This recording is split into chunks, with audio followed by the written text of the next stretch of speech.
መጽሐፈ ሳሙኤል ካል ምዕራፍ 12 እግዚአብሔርም ናታንን ወደ ዳዊት ላከ። ወደ እርሱም ወጥቶ አለው፣ በአንድ ከተማ አንዱ ባለጠጋ አንዱም ድሃ የሆኑ ሁለት ሰዎች ነበሩ። ባለጠጋውም እጅግ ብዙ በግና ላም ነበረው፣ ለድሃው ግን ከገዛት አንዲት ታናሽ በግ በቀር አንዳች አልነበረውም። አሳደጋትም፣ ከልጆቹም ጋር በእርሱ ዘንድ አደገች። እንጀራውንም ትበላ ከዋንጫውም ትጠጣ በብብቱም ትተኛ ነበር፣ እንደ ልጁም ነበረች። ወደ ባለጠጋውም እንግዳ በመጣ ጊዜ ከበጉና ከላሙ ወስዶ ለዚያ ወደ እርሱ ለመጣው እንግዳ ያዘጋጅለት ዘንድ ሳሳ። የዚያንም የድሃውን ሰው በግ ወስዶ ለዚያ ለመጣው ሰው አዘጋጀ። ዳዊትም በዚያ ሰው ላይ እጅግ ተቈጥቶ ናታንን፣ ሕያው እግዚአብሔርን ይህን ያደረገ ሰው የሞት ልጅ ነው፣ ይህን አድርጓልና አላዘነምና ስለ አንዲቱ በግ 4 ይመልስ አለው። ናታንም ዳዊትን አለው፣ ያ ሰው አንተ ነህ።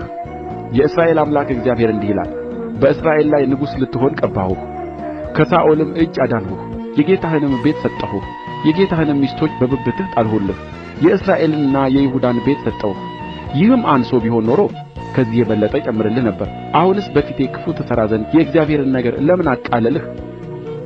ኬጢያዊውን ኦርዮን በሰይፍ መትተሃል፣ ሚስቱንም ለአንተ ሚስት ትሆን ዘንድ ወስደሃል፣ እርሱንም በአሞን ልጆች ሰይፍ ገድለሃል። ስለዚህም አቃልለኸኛልና የኬጢያውያንም የኦርዮን ሚስት ለአንተ ሚስት ትሆን ዘንድ ወስደሃልና ለዘላለም ከቤትህ ሰይፍ አይርቅም። እግዚአብሔር እንዲህ ይላል፣ እነሆ ከቤትህ ክፉ ነገር አስነሣብሃለሁ፣ ሚስቶችህንም በዓይንህ ፊት እወስዳለሁ፣ ለዘመድህም እሰጣቸዋለሁ። በዚህችም ፀሐይ ዓይን ፊት ከሚስቶችህ ጋር ይተኛል። አንተ ይህን በስውር አድርገኸዋል፣ እኔ ግን ይህን በእስራኤል ሁሉ ፊትና በፀሐይ ፊት አድርገዋለሁ። ዳዊትም ናታንን እግዚአብሔርን በድያለሁ አለው።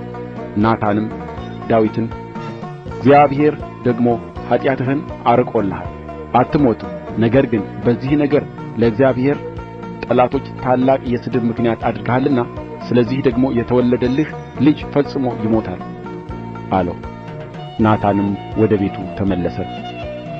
እግዚአብሔርም የኦርዮ ሚስት ለዳዊት የወለደችውን ሕፃን ቀሠፈ፣ እጅግም ታሞ ነበር። ዳዊትም ስለ ሕፃኑ እግዚአብሔርን ለመነ። ዳዊትም ጾመ፣ ገብቶም በመሬት ላይ ተኛ። የቤቱም ሽማግሌዎች ተነሥተው ከምድር ያነሱት ዘንድ በአጠገቡ ቆሙ። እርሱ ግን እንቢ አለ፣ ከእነርሱም ጋር እንጀራ አልበላም። በሰባተኛውም ቀን ሕፃኑ ሞተ። የዳዊትም ባሪያዎች ሕፃኑ በሕይወት ሳለ ብንነግረው አልሰማንም፣ ይልቁንስ ሕፃኑ እንደ ሞተ ብንነግረው እንዴት ይሆን? በነፍሱ ክፉ ያደርጋል ብለው ሕፃኑ እንደ ሞተ ይነግሩት ዘንድ ፈሩ። ዳዊትም ባሪያዎቹ በሹክሹክታ ሲነጋገሩ ባየ ጊዜ ዳዊት ሕፃኑ እንደ ሞተ አወቀ። ዳዊትም ባሪያዎቹን ሕፃኑ ሞቶአል አላቸው። እነርሱም ሞቶአል አሉት። ዳዊትም ከምድር ተነሥቶ ታጠበ፣ ተቀባም፣ ልብሱንም ለወጠ፣ ወደ እግዚአብሔርም ቤት ገብቶ ሰገደ። ወደ ቤቱም መጣ፣ እንጀራ አምጡልኝ አለ። በፊቱም አቀረቡለት፣ በላም። ባሪያዎቹም ይህ ያደረግኸው ነገር ምንድር ነው? በሕይወት ሳለ ስለ ሕፃኑ ጾምህና አለቀስህ፣ ከሞተ በኋላ ተነሥተህ እንጀራ በላህ አሉት። እርሱም ሕፃኑ ሕያው ሳለ እግዚአብሔር ይምረኝ፣ ሕፃኑም በሕይወት ይኖር እንደሆነ ማን ያውቃል ብዬ ጾምሁ፣ አለቀስሁ። አሁን ግን ሞቶአል፣ የምጾመው ስለ ምንድር ነው? በውኑ እንግዲህ እመልሰው ዘንድ ይቻለኛልን? እኔ ወደ እርሱ እሄዳለሁ እንጂ እርሱ ወደ እኔ አይመለስም አለ። ዳዊትም ሚስቱን ቤርሳቤህን አጽናናት፣ ወደ እርሷም ገባ፣ ከእርሷም ጋር ተኛ፣ ወንድ ልጅም ወለደች። ስሙንም ሰሎሞን ብሎ ጠራው። እግዚአብሔርም ወደደው። ደግሞም በነቢዩ በናታን እጅ ልኮ ስሙን ስለ እግዚአብሔር ይዲድያ ብሎ ጠራው። ኢዮአብም የአሞንን ልጆች ከተማ ረባትን ወጋ፣ የውኃውንም ከተማ ያዘ። ኢዮአብም ወደ ዳዊት፣ ረባትን ወግቻለሁ፣ የውኃውንም ከተማ ይዤአለሁ። አሁንም ከተማይቱን እንዳልይዝ በስሜም እንዳትጠራ የቀረውን ሕዝብ ሰብስብ፣ ከተማይቱንም ከብበህ ያዝ ብሎ መልእክተኞችን ላከ።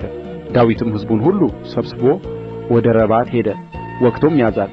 የንጉሣቸውንም ዘውድ ከራሱ ላይ ወሰደ፣ ክብደቱም 1 መክሊት ወርቅ ያህል ነበር፣ ክቡር ዕንቍም ነበረበት። ዳዊትም በራሱ ላይ አደረገው። ከከተማይቱም እጅግ ብዙ ምርኮ አወጣ። በውስጥዋ የነበሩትን ሕዝብ አውጥቶ በመጋዝና በብረት መቈፈሪያና በብረት መጥረቢያ እንዲሠሩ አደረጋቸው። የሸክላ ጡብም እንዲያቃጥሉ አደረጋቸው። በአሞን ልጆች ከተሞች ሁሉ እንዲህ አደረገ። ዳዊትም ሕዝቡም ሁሉ ወደ ኢየሩሳሌም ተመለሱ።